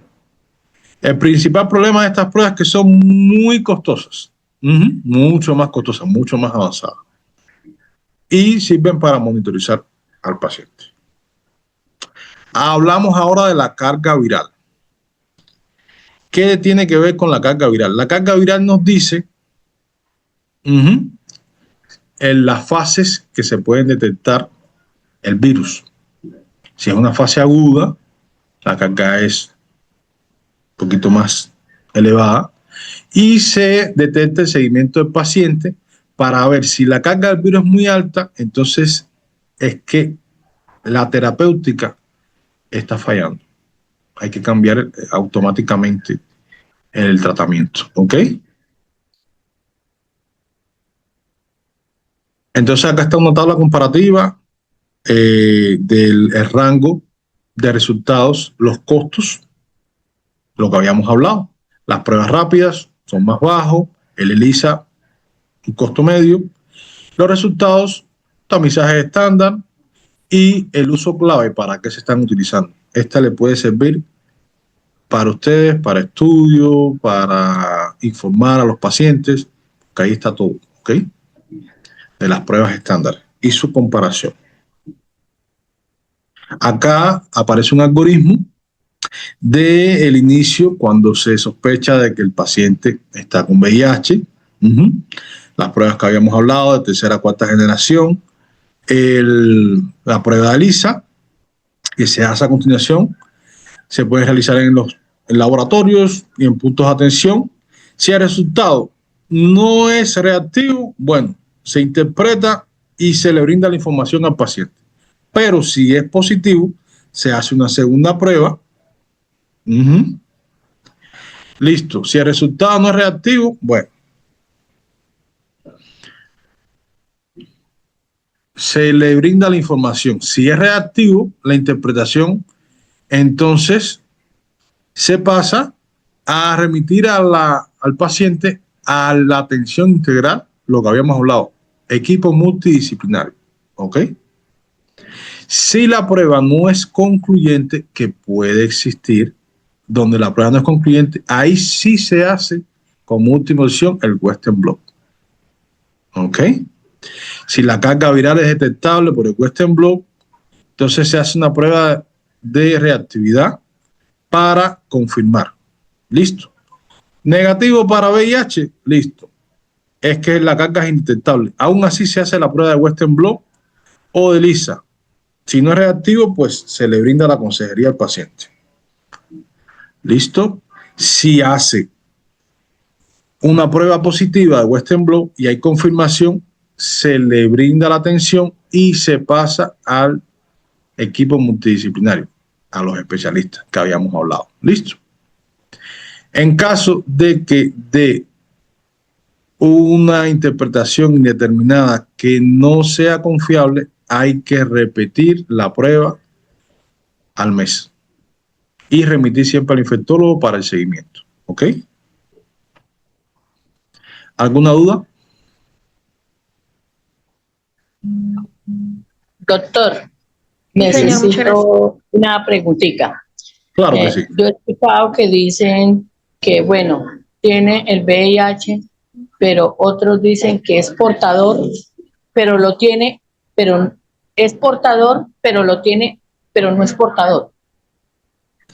No, es portador, pero no lo transmite. Exactamente. Sí, hay personas que no transmiten el VIH. Era lo que yo les comentaba. Está el virus dentro de su cuerpo, dentro de sus células, los CD4, pero todavía no tiene la virulencia el cuerpo para transmitirlo. ¿Por qué? Porque la persona, el sistema inmunológico del paciente lo tiene englobado, lo tiene controlado. Pero sí, en cualquier momento puede pasar. Y eso no lo sabe nadie. Pero sí, hay muchas personas que tienen esa condición. Yo no quería entrar tanto en ese detalle hasta el final. ¿Por qué? Porque son los datos importantes de la conferencia, los datos curiosos. Ya que lo mencionaste, sí es verdad. Hay personas que no lo transmiten. Y de hecho, ni lo transmiten ni los atacan a ellos. Pero la enfermedad está ahí. La tiene, como dicen por ahí, está incubando la enfermedad. Son casos raros, son casos muy raros. De 1 millón te encuentras 1 o 2 personas, no muchos. Mira, un dato muy importante es lo que acaba de decir ella. Acá les dejo un recuadro que acá está resumido lo que yo le acabo de comentar. ¿Qué se hace en cada caso? Cuando es positivo, cuando es negativo, cuando es un falso positivo y en los casos indeterminados. Esos son los que hay que tener en cuenta. ¿Listo? Pasamos a la embarazada, lo que habíamos hablado al comienzo. Las embarazadas que están con infección del VIH. Se hace una primera prueba. La primera prueba de ELISA, ¿sí? Se le hace. Si el resultado es positivo, se le debe hacer una segunda prueba, ¿sí? Se le puede hacer en el hospital, en su centro de salud, ¿ok? Si la prueba es negativa, se le brinda la información. Se le dice todos los cuidados que hay que tener y se le vuelve a hacer un control a los 3 meses, ¿sí? Para ver cómo va a ser la vía del parto, siempre de la mano del ginecólogo y del médico de atención. Si la prueba es positiva, ¿sí? Con carga viral de ARN detectable y el diagnóstico es positivo, ¿ok? ¿Qué se hace? Se pasa directamente con el especialista. Más o menos es la misma tónica, ¿ok? Si es sospechoso, se hace la prueba de Western blot y hay que descartar la infección por VIH2. Ahí hay 3 vertientes. Negativo, ¿ok? Se suspende siempre la profilaxis. Cuando ya no es, ya se determinó que no hay SIDA, en la paciente embarazada se suspende la profilaxis de tratamiento. ¿Ok? Si no es concluyente, se hace Western blot y se mantiene la profilaxis. Ahí es diferente. Ahí sí se mantiene la profilaxis. ¿Ok? La profilaxis en los casos positivos se mantiene constantemente y debe ser remitida directamente con el especialista. Entonces, los diagnósticos negativos, como habíamos dicho, siempre se debe estar siguiendo hasta el 3er trimestre para hacer las nuevas pruebas. Entonces, la primera observación. Las primeras pruebas de tamizaje deben ser de 3ª o 4ª generación. Eso para que sea confiable y tenga una sensibilidad del 99.5%. La segunda prueba de especificidad debe ser en una plataforma diferente, ¿ok? Cada prueba debe realizarse en una muestra distinta, incluso si se toma el mismo día. O sea, no es con la misma muestra, debe ser con otra muestra. Y no se debe realizar una prueba confirmatoria en la misma muestra usando para el mismo tamizaje. Eso es importante, eso deben ustedes tenerlo bien claro. Las pruebas moleculares en el punto de atención para detectar ARN o ADN del virus del VIH, resultado disponible siempre en el mismo día. Ese no es que se demora. ¿Por qué? Porque son las más caras. En los casos de síndromes retrovirales agudos o ausencia de pruebas rápidas de inmunoensayo es cuando se puede hacer. Ventaja, menor necesidad de infraestructura y personal especializado. Profilaxis para prevenir la transmisión materno-fetal, lo que habíamos hablado, cómo se previene. Hay un esquema solamente para embarazadas, ¿ok? De retrovirales y se le da dentro del parto una droga que se llama sidobudina, ¿ok? Que se aplica vía parenteral, vía venosa. La educación de la lactancia, importante siempre, ¿ok? La fórmula láctea, la correcta. Hay personas que hablan de que es recomendable dar. Yo conocí un pediatra que él sí le decía a las pacientes con VIH que se le podía dar su leche materna porque ya tenía tratamiento y gracias a Dios nunca vi ningún bebé con infección, ¿ok? Y la anticoncepción, porque si ya la paciente tiene VIH, no debería volver, por lo menos no en tan corto tiempo, volver a embarazarse.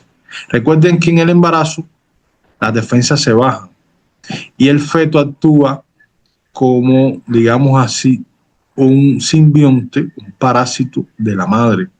Entonces, a lo que baja las defensas, si la persona tiene los CD4 bajos, el mismo feto la puede, digamos así, acaba con la paciente, le produce la muerte.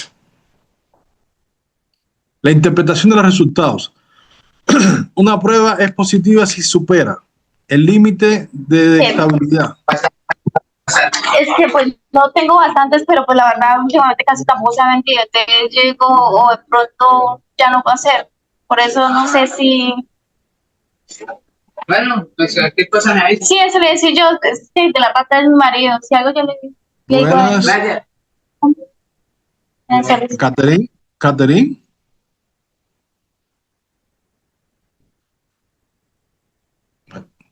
Seguimos. Cargas virales menores de 500 copias no excluye el diagnóstico. Eso es importante. En caso de los resultados discordantes, seguir el algoritmo que ya habíamos visto para confirmar el diagnóstico. Opciones de prueba. Usar un inmunoensayo diferente en cada paso del algoritmo. Pruebas moleculares pueden ser alternativas si detectan ADN viral. Y el Western blot solo debe usarse como último recurso en lugares con pocas opciones. Esto, a medida que uno empieza a leerlo con calma, a tener la práctica, se da cuenta que el algoritmo es fácil, porque están esas 3-4 opciones. Casos negativos, listo, se le hace asesoría. Casos sospechosos, se le hace seguimiento y si llega a ser positivo, se le hace tratamiento y el seguimiento con los especialistas. Y los casos que son positivos, sea embarazada o sea cualquier tipo de paciente, directamente se pasa con el especialista y se le empieza el tratamiento. La interpretación de los resultados según el algoritmo para mujeres embarazadas, acá sale resumido, ¿ok? Que ya lo habíamos conversado. Los medicamentos. Acá están los medicamentos, la tabla. Abacavir, de las primeras generaciones de medicamentos con sus variantes. Acá vienen con las dosis, como ven, son medicamentos que se utilizan una vez al día o esta Abacavir 2 veces al día. Siempre las recomendaciones se dice que los pacientes deben estar bien alimentados, si tienen alguna sintomatología, porque muchas veces les da sueño, les da vómito, a algunos les da diarrea, sobre todo al comienzo de que se realiza el tratamiento, ¿ok? Estos son los nombres de los retrovirales, que se los dejo por acá. Los pueden ir revisando. Hay mucha variedad. Gracias a Dios se han inventado y estos medicamentos se los da siempre el seguro al paciente. Son muy buenos. Acá aparecen otros. Este medicamento, Descovir, en una investigación que hice recientemente, es un medicamento de última línea que se realiza o se aplica. ¿Para qué? Para evitar que haya una transcripción, lo que habíamos hablado, que el virus se transcriba a las células afectadas. ¿Qué sucede? Que este Descovir es un medicamento que se utiliza sobre todo en los Estados Unidos. No dudo que acá en Colombia lo exista, con otro nombre, por supuesto. El medicamento tiene como principio activo la entricitabina y el tenofovir, que diga. Estos medicamentos se utilizan para antes de tener contacto con la persona. Se toman 2 tabletas y después se toman 2 tabletas después del contacto. Muchas personas incluso en el mundo lo utilizan como prevención, como no saben si la persona con la que está o la que van a tener intimidad tiene la infección o no. Entonces, este es el medicamento. Hay otros, pero este es el más popular, ¿ok? Que mucha gente lo conoce como el PrEP, que por ahí en una diapositiva se hablaba del PrEP como parte de la consejería. Ojo, siempre que se tomen estos medicamentos del PrEP, se debe tener cuidado con el hígado, porque esto es por un tiempo determinado. Siempre se debe estar monitorizando la persona, porque esto puede afectar el hígado, sobre todo si la persona no lo necesita. Lo toma como una prevención. No sé si alguien lo había escuchado. Hago la pregunta, ¿alguien había escuchado algo del medicamento, de los medicamentos PrEP? Sí, he escuchado. Ok. Profe, yo lo había escuchado en la clase, los medicamentos preprofilácticos. Bueno, aunque acá dice gracias, nos quedan 20 minutos para terminar la clase y quisiera hacer un pequeño debate. ¿Qué no han entendido o qué entendieron de la conferencia que acabamos de dar? Doctor, yo tengo el tema por claro. He entendido todo. Y usted sabe que uno también lee, doctor. Entonces, tiene uno, con estos pequeños cursos, tiene uno más conocimiento. Ok. ¿Alguien más? Mido una preguntita. Cuando aquellos empezamos a decir que los síntomas comienzan pues de diferente manera y eso, con diarrea, fiebre, vómito. Yo tuve un amigo, desafortunadamente ya falleció, pero a él se le vino prácticamente a dar cuenta fue como a los 18 años después, pero él era una persona muy activa, muy anímicamente no se notaba, trabajaba, realizaba todo tipo de actividades y pues desafortunadamente cuando se dio cuenta hubo una lesión en el entorno corporal, pero o sea, era una reacción entre que iba y venía, era como lo que su merced hablaba, lo de las moléculas de los linfocitos, que bajaba, se recaía y volvía y establecía nuevamente, ¿no? Sí. Entonces, no a todo el mundo le da esas reacciones o a aquellas personas, perdóname, no a todo el mundo, sino a aquellas personas que padecen este tipo de enfermedad, porque él era muy anímico y trabajaba normal y hacía sus cosas bien. Y él, la verdad, emocionalmente, gracias a Dios, como que no se dejaba afectar tanto y hasta lo último él dio, o sea, todo por hacer las cosas bien, ¿sí? Entonces, esas son cosas que nos dejan también a nosotros como que no hay que dejarse vencer por aquellas personas que desafortunadamente contengan estas enfermedades. Es decir, demuestran que a pesar de las adversidades de estas enfermedades hay que luchar y hay que seguir y pues nada, o sea, nos dejó una enseñanza esta persona y el día cuando falleció el sepelio fue una cosa impresionante, muy bonito porque nos dejó como este tipo de enseñanza y una moraleja que hay que seguir, o sea, no hay que dejarnos vencer por estas enfermedades. Obviamente no todo el mundo lo toma de una manera positiva, ¿no? Porque sabiendo que en algún momento puede fallecer, pero él duró prácticamente como 27 años con esto. Oh, pero mira, tuvo una vida, 27 años, una cifra de años bastante considerable. Sí, sí, la verdad, sí, bastante tiempo. Es muy que él se vino a... Señor. Que muy buena la experiencia que acabas de compartir, claro. Y es algo positivo. Sí, y él mantenía sonriente, muy activo. Cuando se les tocaba el tema, o sea, cuando se enteró él y desafortunadamente una persona no guardó el secreto porque pues él dijo, por él fue que todo el mundo se empezó a enterar, entonces venían y preguntaban, él le sacaba chiste a su enfermedad, ¿no? Entonces él decía así, espontáneamente su manera de expresar es, no permita que le den por la nalga porque resulta picado, ¿sí? Hombre, mujer, lo decía así y era muy, muy chistoso. Entonces la verdad fue muy bonita la experiencia que nos dejó. Pero siempre una sonrisa. No, tranquila, sigue hablando. ¿Alguien más que quiera compartir? Yo tengo una experiencia para compartir. ¿Me escucha? Sí, cómo no. Bueno, Doc, pues la verdad aprendimos mucho, ya que nosotros yo como enfermera del área de la salud, es muy importante eso de que aprendimos que el VIH ataca pues los glóbulos rojos, los glóbulos blancos, y esto va debilitando el sistema inmunitario.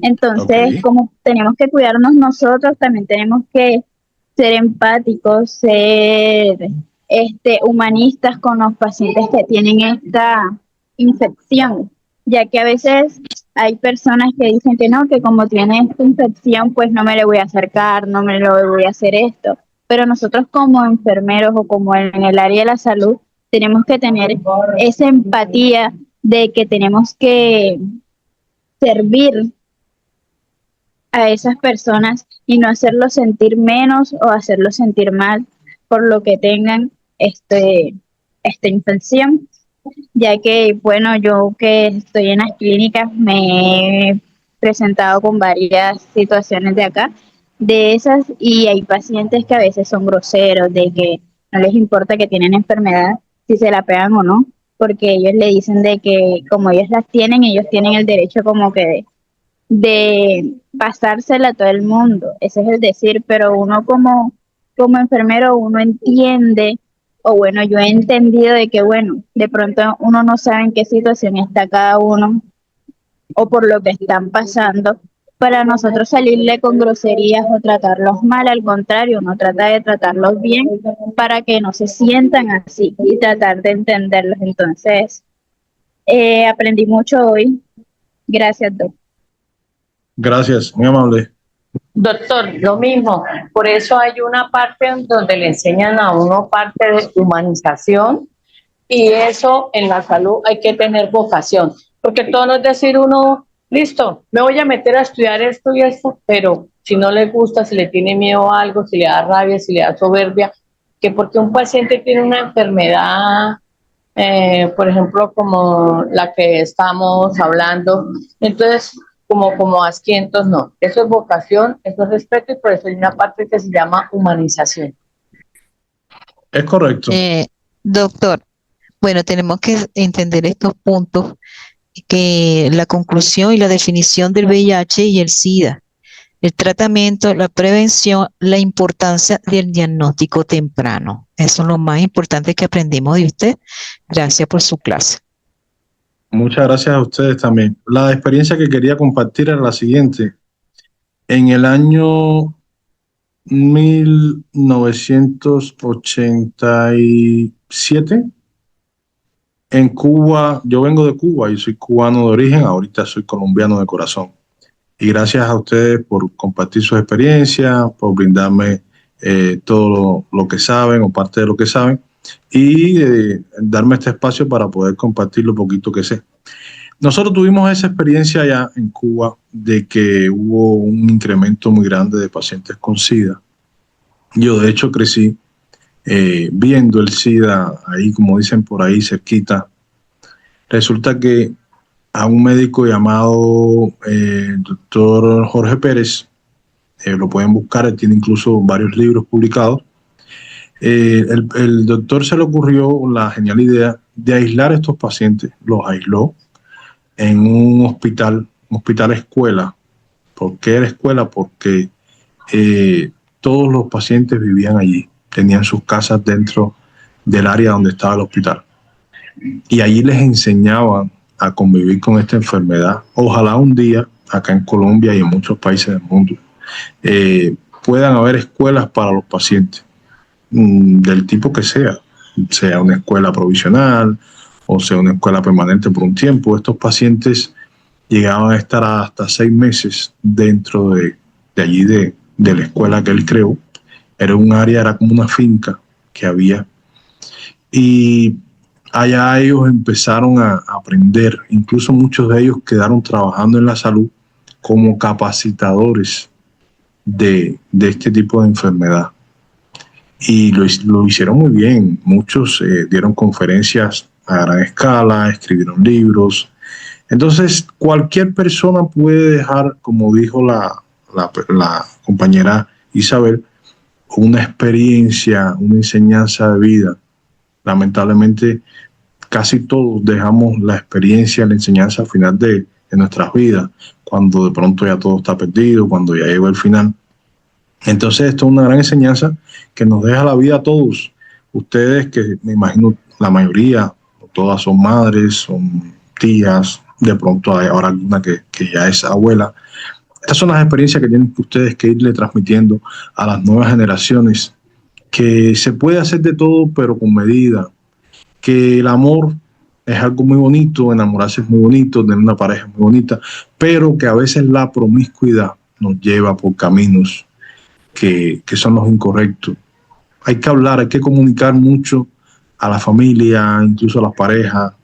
Recuerdo que en Cuba, lamentablemente, llegó un momento que los condones los regalaban, ni siquiera los vendían, porque fue tan alto el nivel de VIH que hubo que ya la gente se abstenía de tener contacto sexual. Es una pandemia que, como dice al comienzo de la conferencia, no se ha erradicado. Todo el mundo le puso el ojo al COVID, pero el VIH sigue ahí. Y les doy un dato curioso. Yo, por ejemplo, yo vivo en Santander, departamento de Santander.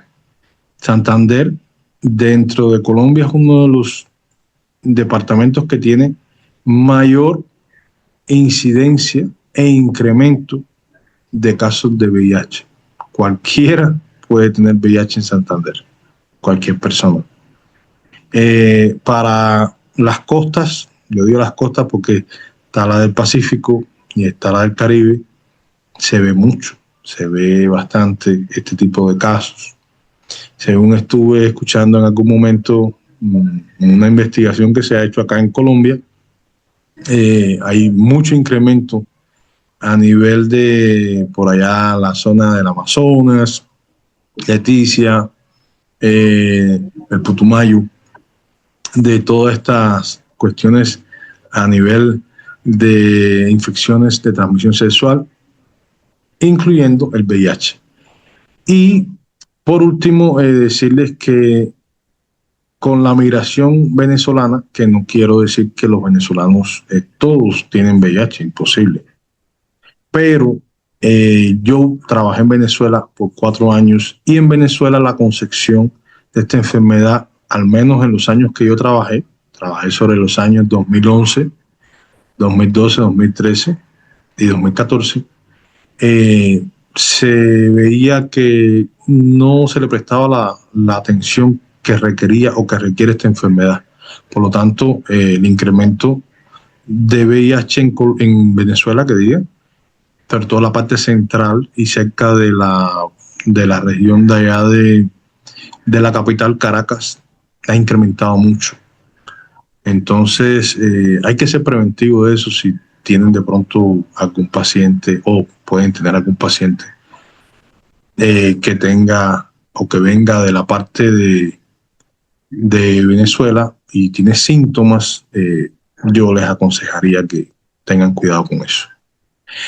Acotarle también que hay un tipo de neumonía que no hice referencia durante la conferencia, que es la neumonía por el Pneumocystis carini.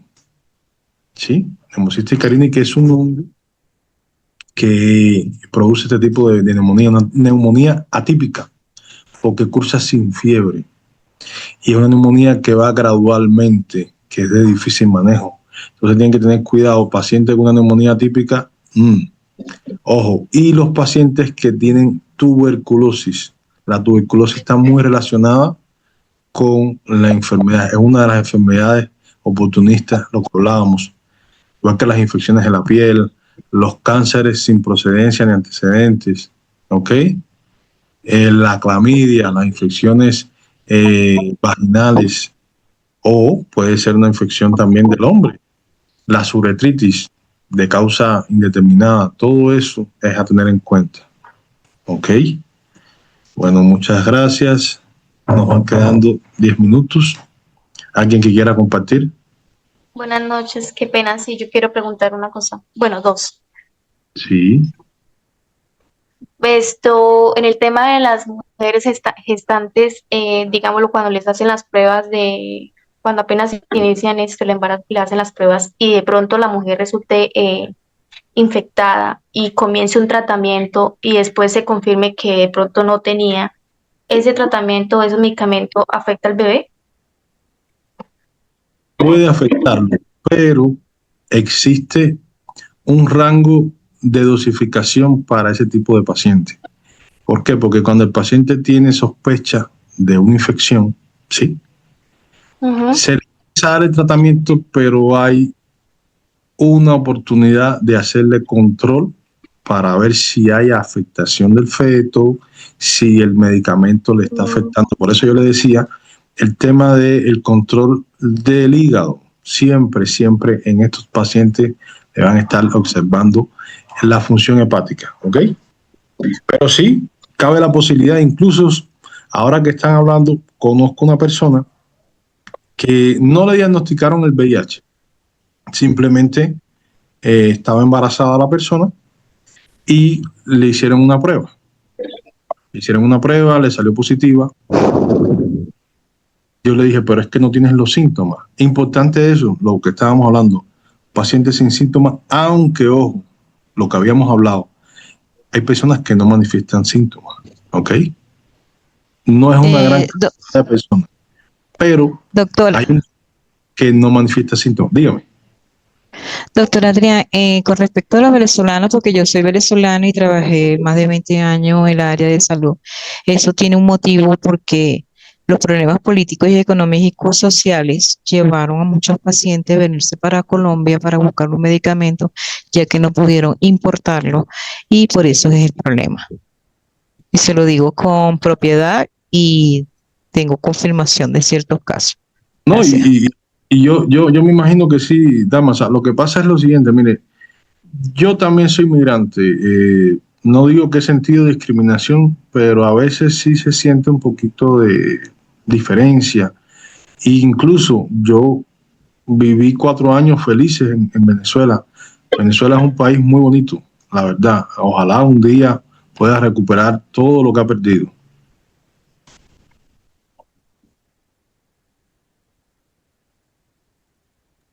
Bueno, qué pena. Mi segunda pregunta es, digamos, el tema de que se decía que las personas que van para allá, bueno, a arreglarse las uñas, los pies, que decía que no es simplemente echarle alcohol. Entonces, ¿qué otro producto, o sea, o qué producto se puede utilizar para, digámoslo, limpiar a profundidad el tema del contagio por la sangre y eso, en el tema de los corta uñas, todo eso? Lo que sucede es que todos estos productos, hay una especialidad médica que se llama, incluso he conocido enfermeras que también se han especializado en esta área, que se llama podología o quiropraxia. Entonces, las personas que manejan esta área deben cumplir con ciertas normas, entre esas que todo este instrumental, que dicho sea de paso, forma parte de una microcirugía, lo que se realiza, todos los procedimientos, drenaje de accesos, en los pies, en las manos. ¿Qué sucede? Estas personas siempre esterilizan todos sus instrumentales. Y realmente, hoy por hoy, con todos los problemas de salud que existen en el mundo y en Colombia, se debería esterilizar. Es la práctica más correcta. No es como decir, yo le echo un producto y ya con el producto, mire, las bacterias, los virus, los parásitos, los hongos, cada día se hacen más resistentes.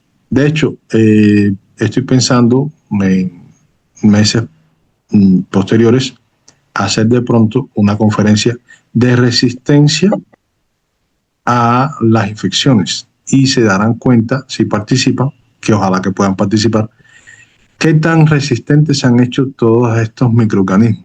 Entonces ya a veces no basta con aplicar un producto. No, la norma estándar es esterilización. Parecerá algo extremista, pero es lo mejor, porque es el riesgo, es la vida, es la salud de un cliente o un paciente, en este caso. Por eso le digo, pues sí, se pueden aplicar muchos productos.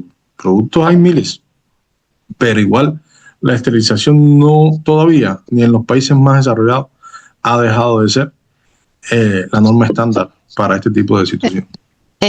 Doctor, bueno, mire, nosotros utilizamos el uso de GERD, que se usa para desinfectar áreas y materiales de equipos médicos, y yo lo he usado en laboratorio. Y bueno, su característica viene siendo con una estabilidad termoestable a 5 por 5C y un 130 que no emite vapores tóxicos. se llama HERDES. Y se aplica por inmersión, nebulización y directamente en la superficie, como la instrumentación quirúrgica, instrumento quirúrgico de toda índole. Gracias. Bueno, gracias. Yo lo voy a investigar, un tema interesante. Normalmente no es el área que más yo abordo porque por el momento en los lugares donde trabajo todo se esteriliza, pero sí es interesante el tema, vamos. Ya vamos a finalizar. Encantado de haber compartido con ustedes. Nos quedan 3 minutos para compartir.